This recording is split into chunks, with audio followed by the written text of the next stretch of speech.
You're listening to Tonebenders Sound Design Podcast, presented by Sound Ideas. This is the show where we talk with the sonic artists behind our favorite films, games, and series. This Black Friday, Sound Ideas is offering its biggest savings of the year. Enjoy 50% off all proprietary sound libraries and memberships. Sound Ideas' best deal yet on world-class audio collections. But that's just the beginning. Each week, Sound Ideas will spotlight one of their most popular libraries with an exclusive limited-time discount. Visit sound-ideas.com regularly to discover which library is featured and grab these weekly specials before they're gone. Hello and welcome to Tonebenders. My name is Tim Muirhead, and you have just hit play on one of my favorite projects Tonebenders has been doing over the last few years. This is the second annual Listener Field Recording Stories episode, and this will be part one. In the summer, I asked Tonebenders listeners to send in their favorite sounds that they have recorded while out in the world with microphones pointed at objects that make interesting noises. I get very self-conscious whenever I start an initiative like this. I get these ideas and I'm never sure if anyone will actually jump on board and be part of my schemes. It would be pretty embarrassing to have no one send in a recording. But that sure was not the case this time. Tonebenders listeners came through in a big, big way. So much so that we have to split the submissions into 2 episodes, of which this is part 1. Over the course of these 2 episodes, you will hear amazing sounds recorded all over the world. Sounds recorded in Kenya, Zimbabwe, Australia, England, Palau, Laos, Poland, Botswana, Albania, Switzerland, Canada, and the United States were all sent in. There are also some strange coincidences of similar sounds sent in from people in totally different parts of the world. So it was actually pretty easy to figure out the groupings of which sounds should be played together. For instance, 3 different listeners sent in sounds of an unexpected herd of animals passing them by. The sounds aren't anything alike, but they're all beautiful in completely different ways. Okay. This is the fun part of my job. I get to announce the winners of brand new microphones. Everyone who submitted a field recording story was automatically entered for a chance to win a pair of O-Mini high-sensitivity miniature omnidirectional microphones, kindly donated by Chris Trevino, who makes them by hand. Chris is a big supporter of Tonebenders, and I'm really happy that 2 of the people who sent in sounds are going to get amazing microphones completely for free so they can keep recording more and more. So without further ado, let's announce the winners. Our 2 winners are Diego Lukumy and Lamar Samuels. You will get to hear their sounds as we get into the episode, but a massive congratulations to both Lamar and Diego. I really hope you get to make a lot of great sounds with your O-Mini microphones. I'll be reaching out shortly to facilitate you getting the mics in your hands. We are only about a week away from the Sonic Days conference in Kolding, Denmark. I'll be getting on a plane soon to head over to Denmark, where I'll be doing multiple presentations, including a case study on Tonebenders, a breakdown on how audio post works on episodic animation, and a live Tonebenders episode with James Mather, Tormod Ringes, and Kim Christensen. And all of that is in addition to over 70 other talks and presentations covering film sound, game audio, podcasts, museum sound design, and a whole lot more. And the best part is it's completely free to attend. So if you're in the area, please come out and say hi. You can go to sonicdays.com to learn more. Okay, let's get to the first batch of sounds. First up will be a former guest on Tonebenders, Nathan Moody. Nathan is based out of the Bay Area in California and has a great story for you. I'm really happy that he gets to lead it off. I'm going to run a bunch in a row here. The second will be from Simon Panayi. I'm a big fan of Simon's as I've got to hang out with him a couple of times in both LA and London, strangely. The final story of this batch is from Tim Kahn, an avid recordist based in Portland. Here we go. Even before dawn, it's already hot on the plains of northern Illinois. Everything is soaked with dew, and the sunrise is a murky reddish-brown from the humidity.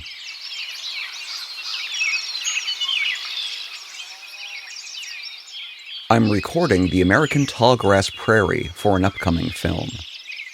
It's the third of 4 days, and the 100 bison on this restored prairie preserve are vital to this ecosystem and central to the film's story, but have proven elusive.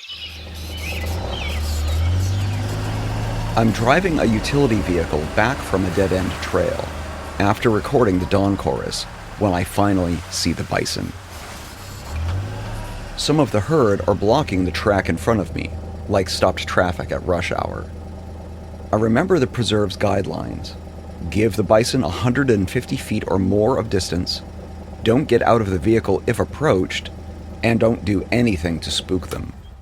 I kill the engine and sit, watching these majestic creatures from a safe distance, since there's nothing to do but wait until they move out of the way. I hear a grunt behind me. The rest of the bison herd had almost silently surrounded me. Chomping, hooves, and grunts are now all around. This is what I was waiting for. Time to start recording. Oh no. All of my high-end gear is in the flatbed of my vehicle, and there's a glass panel separating me from my mics and my recorders. The grunting continues so close and so clear, and I can't reach any of my equipment. The bison are so close that I can't risk getting out of the vehicle. I get the attention of a bison calf when a stream of curses spill from my mouth. The only thing I have with me in the vehicle's cab is my backpack. Wait, I have my handheld recorder, which I brought as a backup, in there. I pounce on the bag and I grab the recorder. Yes, fully charged. But no tripod or mounting hardware. I start rolling, slate the take, and then very carefully, very gently, balance the recorder on top of the driver's side rearview mirror, pointed at the closest bison. I pray that it doesn't fall, because if it does, I can't retrieve it. I sit as still as I can for the next 20 minutes.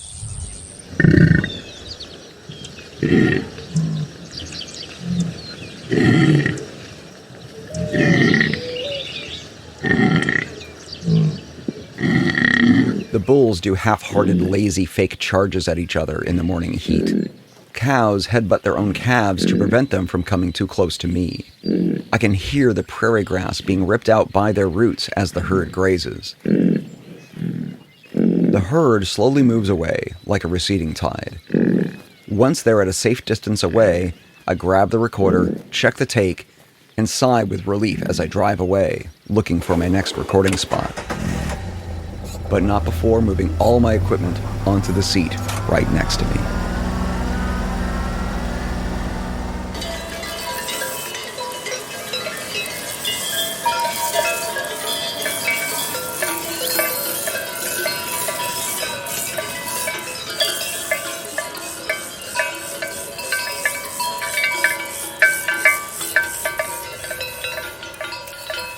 Hey Tim. Earlier this year, I sound designed and mixed the latest short film for Konstantinos Doxadis. It follows the return of its protagonist to a forest bordering Albania and Greece, through which he fled as a child. The forest is a key character in the film, and I was able to join the production, lagging behind them by a day to field record. So I was able to collect footsteps and re-record props, and best of all, I was able to record the specificities and the quirks of this particular forest. So, accompanied by John Konsolakis, a talented composer and friend of Konstantinos's, who was my co-recordist for the week and was our bear deterrent. We were walking through the forest when we found a clearing. And at first, we hear from a distance the faint bells of a herd of sheep, led by their shepherd and trailed by his sheepdog.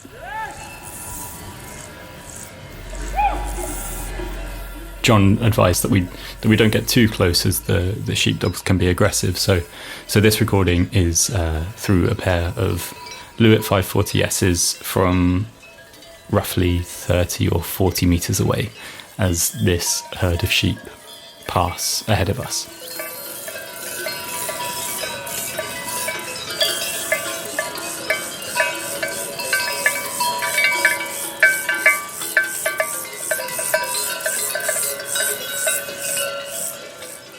I feel like the recording has a symphonic quality to it. The rising percussion of the crickets off to the right, the occasional darting solos of the flies, and the random melodies created by the bells.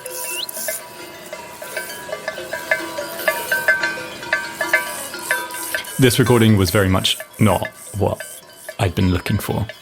In all of our discussions prior to getting to the forest, we wanted to portray the forest as totally absent of wildlife, the only life being the vegetation and its activation by the wind.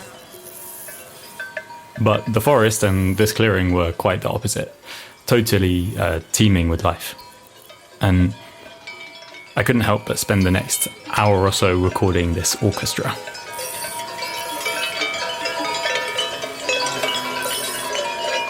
It's because of this that it probably wasn't the wisest move that, in my excitement, I played this recording to Konstantinos, the director, during a short and quite stressful break in their filming. But thankfully, I later regained some trust with a geophone stuck inside a swaying pine tree. And despite being so far off brief, I'm pleased to say that this recording, albeit subtly, did make it into the final mix of the film.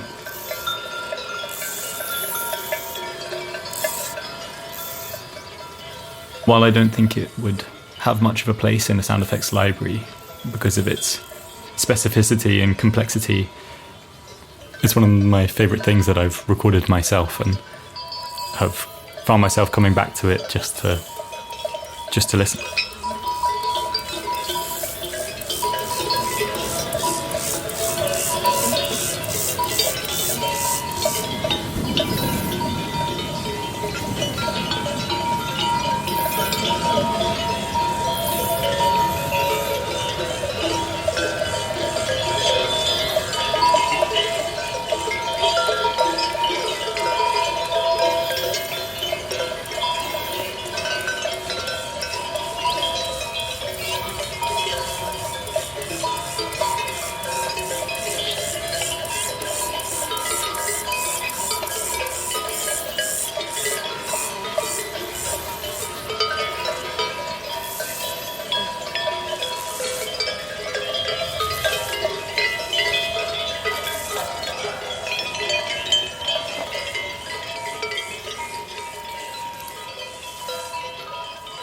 My name is Tim Kahn.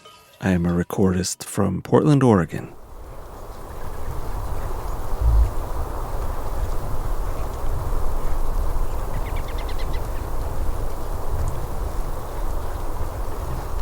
I was working on a documentary, and somehow I found myself in a really beautiful river valley.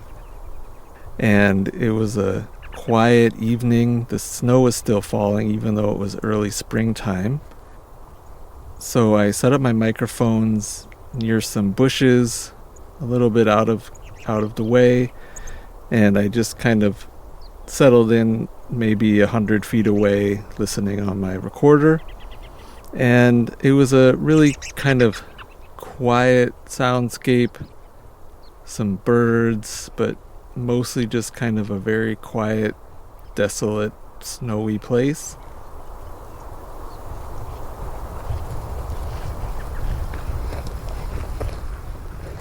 And eventually a herd of bison wandered into the area. At first they were on the other side of this river that was flowing through the valley, and I didn't think too much of it, and by the time I realized that they had crossed the river and were very close to my microphones, there wasn't much I could do, because obviously you don't want to get close to bison because they are gigantic and they will wreck you.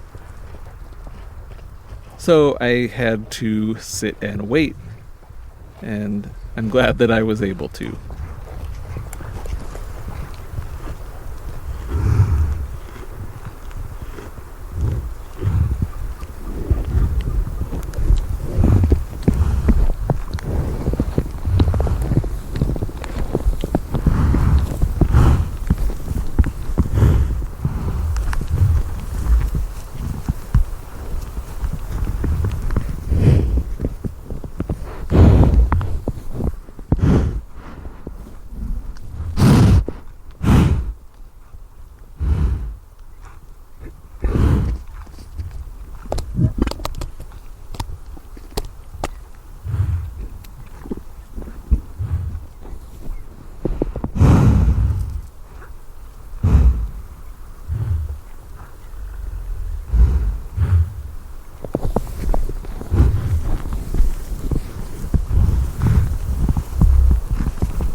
After the very close encounter with my microphones, the bison wandered off. I stayed a while longer just to make sure that they were far enough away that I wasn't going to disturb them. And I collected my gear very carefully. It's one of those recordings where I'm very grateful I was able to witness this moment, and also just as grateful that I am able to capture it and share it for others who may otherwise not ever get to experience something like this.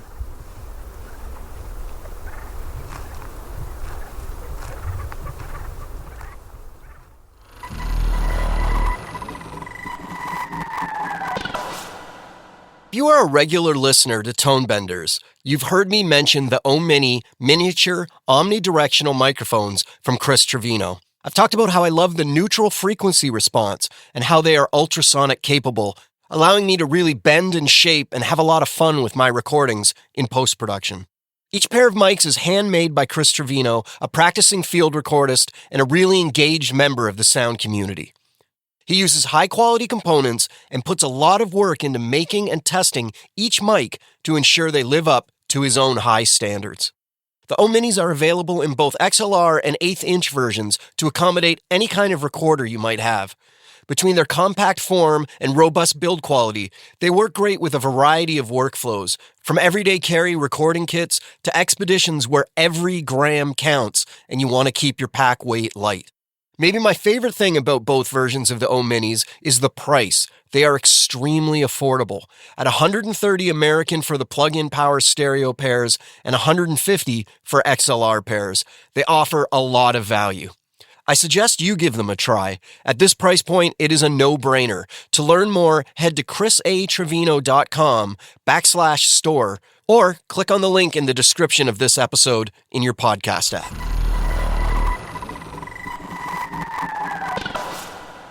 This next group of sounds were all recorded in Africa.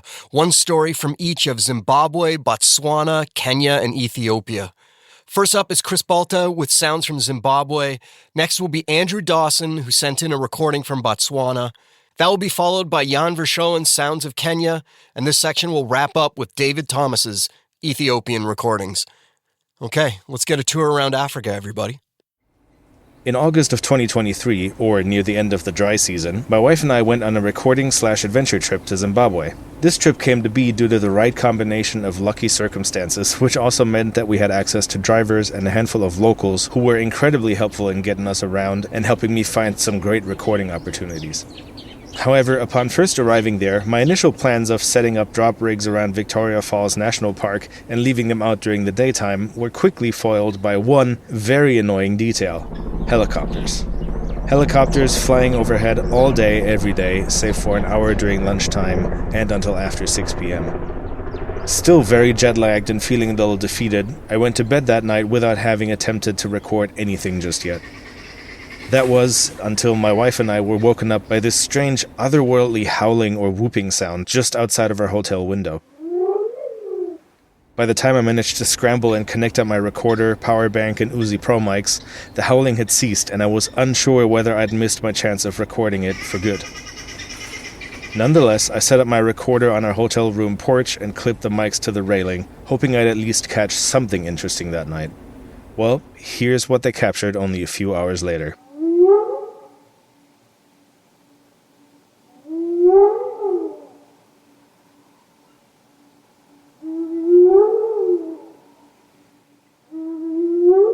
Turns out it was a lone hyena calling out into the vast open steppes of Victoria Falls National Park, with very much no other sound to be heard far and wide. Haunting doesn't even begin to describe it.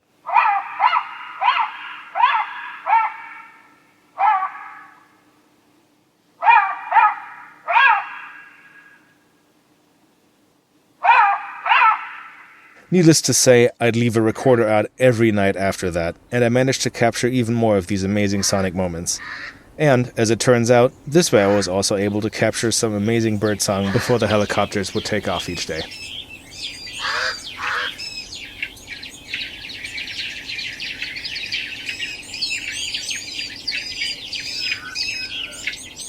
Needless to say, my main takeaway from this trip was not the recordings, but a very important lesson in acceptance and being comfortable with letting nature take the wheel when you're out in the field recording.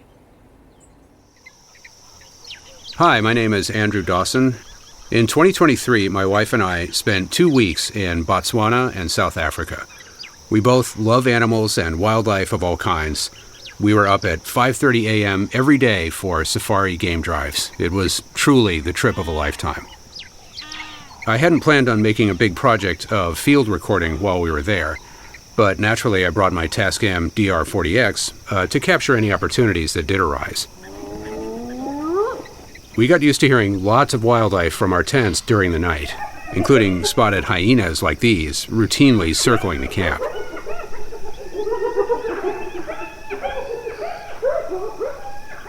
But the most amazing experience came on our last night at a location called Zimbabwe Nature Preserve in South Africa. Our tent was located on the shore of a large pond, which had a resident pod of hippos. The primary male was nicknamed Michael Phelps, and he dutifully watched over his harem of females. All night they were doing this call and response routine.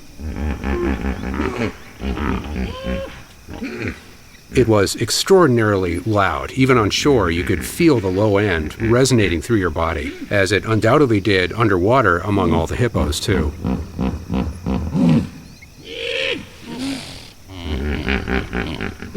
I never knew that hippos laughed quite like that, but it was an incredibly magical experience, the perfect way to end our time in Africa, and we both can't wait to go back.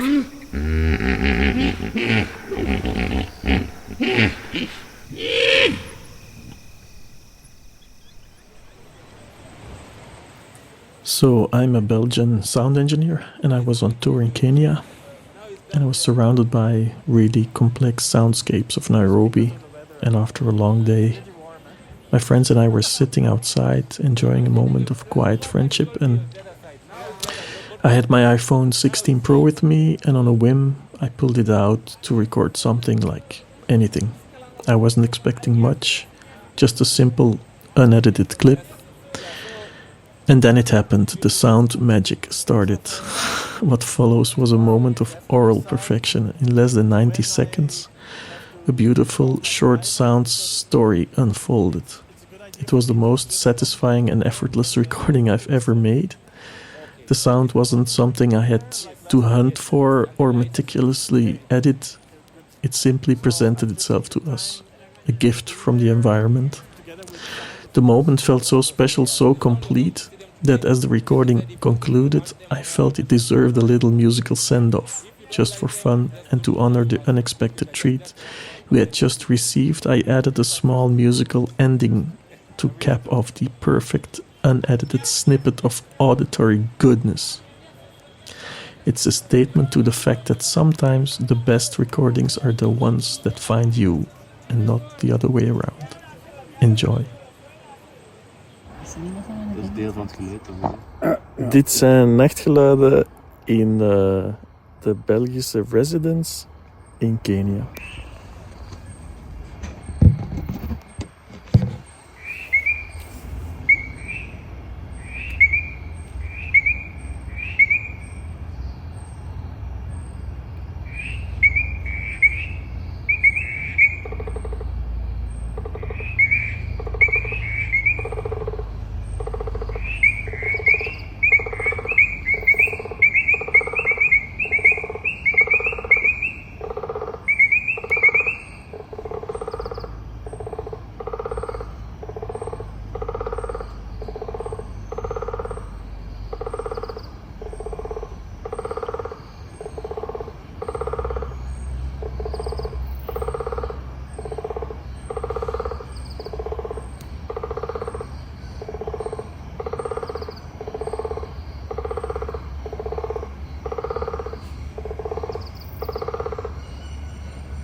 Thank you.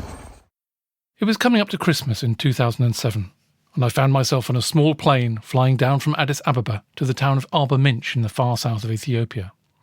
From there, it would be an 8-hour drive along rough, unmade roads, south again, until we found our destination.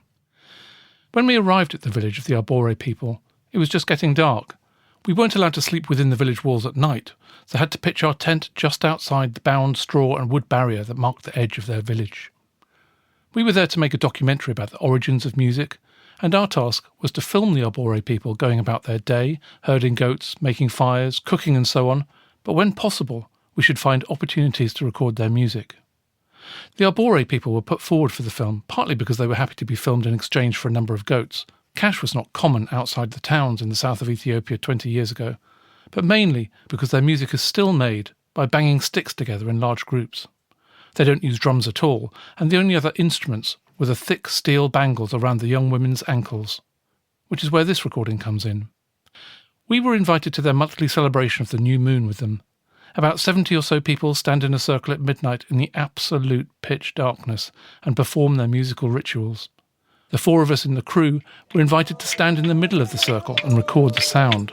The camera operator had to be content with filming their rehearsal in the daylight of the previous afternoon. It was one of the most memorable moments of my life. So, this is what it sounds like to stand in the middle of a village in the south of Ethiopia in absolute pitch darkness, just listening, and hopefully recording.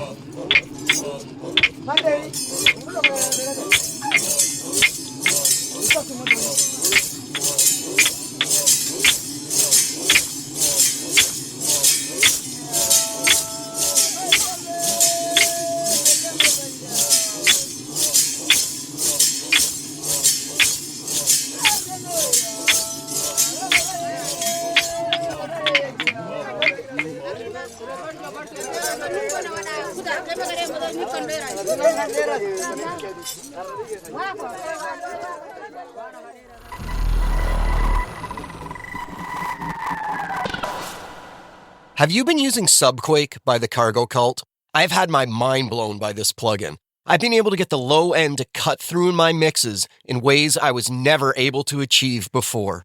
Over the years, I've used a bunch of different low-frequency generator plugins, but Subquake is an entirely different beast. This is not a music plugin that we all have to adapt for our purposes. Subquake was designed for post-production by people working in film and series to solve the problems that other plugins were never built to handle. Subquake pushes your sub sounds forward, making them feel huge, but it keeps everything in spec with its own built-in filters and limiters, all within this single plugin. It is also repeatable and reliable, meaning your rumble won't change each time you play back the scene. You can even punch in on a rumble tail with no snaps or clicks. Gunshots are suddenly tight and they punch. Explosions shake the room, and rumbles have ridiculously long tails. The Cargo Cult recently released version 1.1 of Subquake, which is a free update for existing users. It has a new UI option featuring a more simplistic interface with recognizable knobs to quickly navigate to what you need to get to. Or you can still dig in deep with the full graphical UI showing you every detail of what is happening. It also comes with a treasure trove of presets, including a new category specifically for post mixers to get you where you want to go in short order. Don't fall into the trap of delivering boring ho-hum sub. Add character and shape to your mixes by having more impact from less signal. Get Subquake and shake the plaster right off the walls. Head to thecargocult.nz to learn more.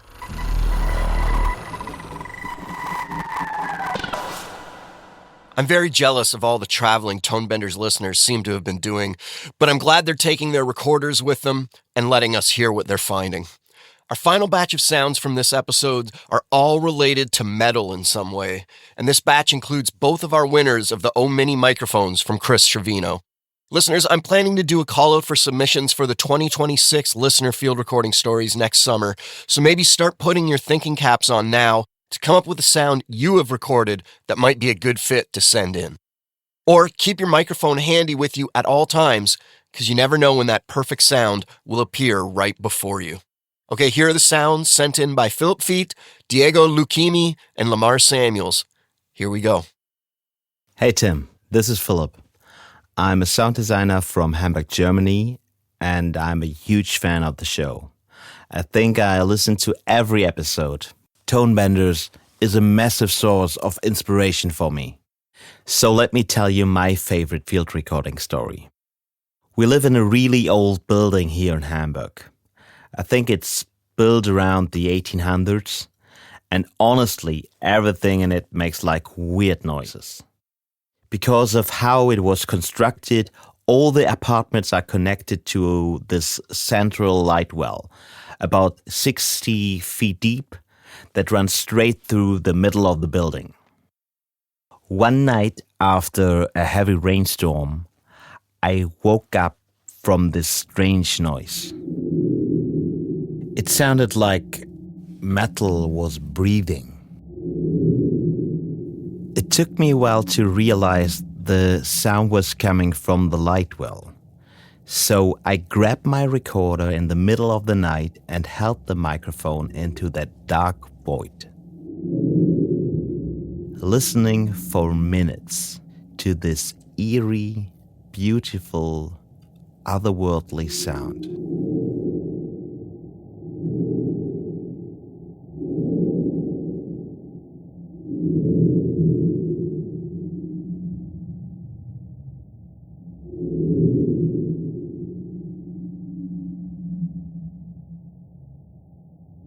To this day, I still don't know what caused the sound. Maybe something like a broken pipe on the bottom of the well. But ever since, whenever I'm designing something with a futuristic or unsettling feel, that sound finds its way in.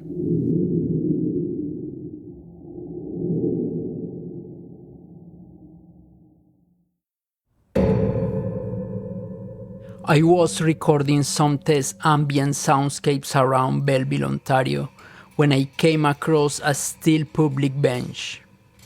I placed my H5 recorder on it just to take a break.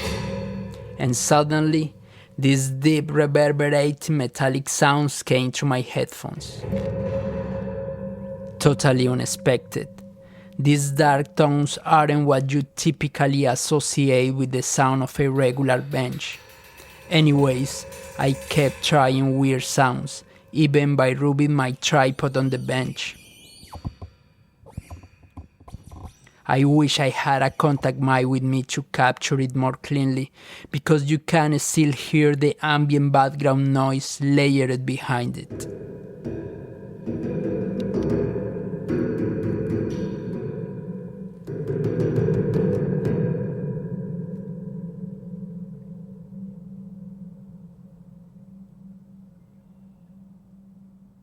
Hi, I am Lamar and I am from London.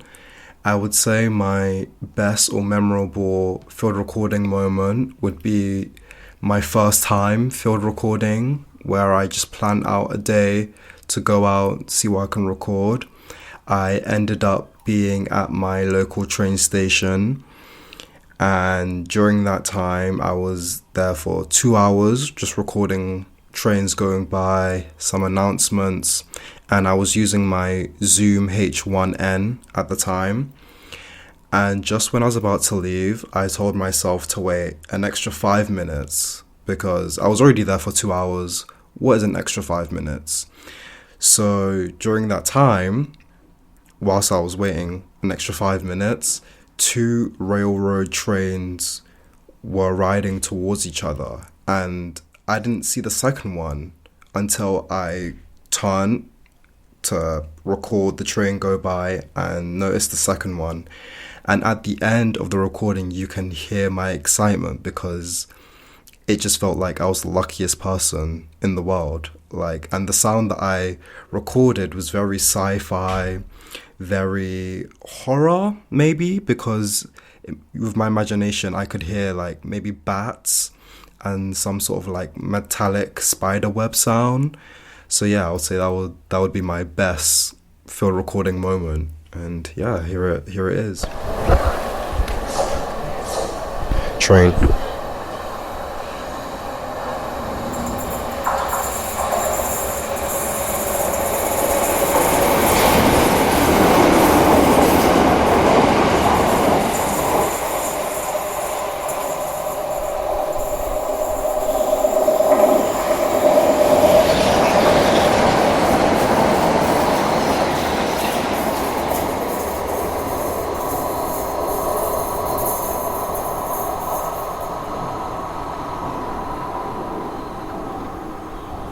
double whammy. Oh my god, double whammy.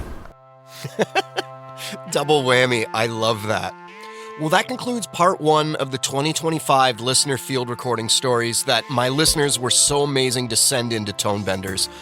Big thanks to Nathan Moody, Simon Panayi, Tim Kahn, Chris Bolte, Andrew Dawson, N Verschoren, David Thomas, Philipp Feit, Diego Lukumy, and Lamar for sending these in. Part 2 will feature more wonderful sounds, so please keep an eye out, or I guess an ear out, on the feed in the next little while. Again, congrats to Diego and Lamar for winning the O Mini microphones, and thanks to Chris Trevino for donating them. Diego and Lamar, put those to good use. I want to hear some great sounds from them. We'll talk to you next week. This Black Friday, Sound Ideas is offering its biggest savings of the year. Enjoy 50% off all proprietary sound libraries and memberships. Sound Ideas' best deal yet on world-class audio collections. But that's just the beginning. Each week, Sound Ideas will spotlight one of their most popular libraries with an exclusive limited-time discount. Visit sound-ideas.com regularly to discover which library is featured and grab these weekly specials before they're gone.